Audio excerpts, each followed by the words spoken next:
The world sentiment score just edged up to plus 0.01, but what's really striking is the momentum at plus 0.15 over the last 24 hours.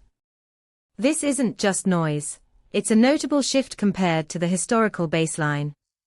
You're seeing a genuine uptick in sentiment, which is something we don't see every day.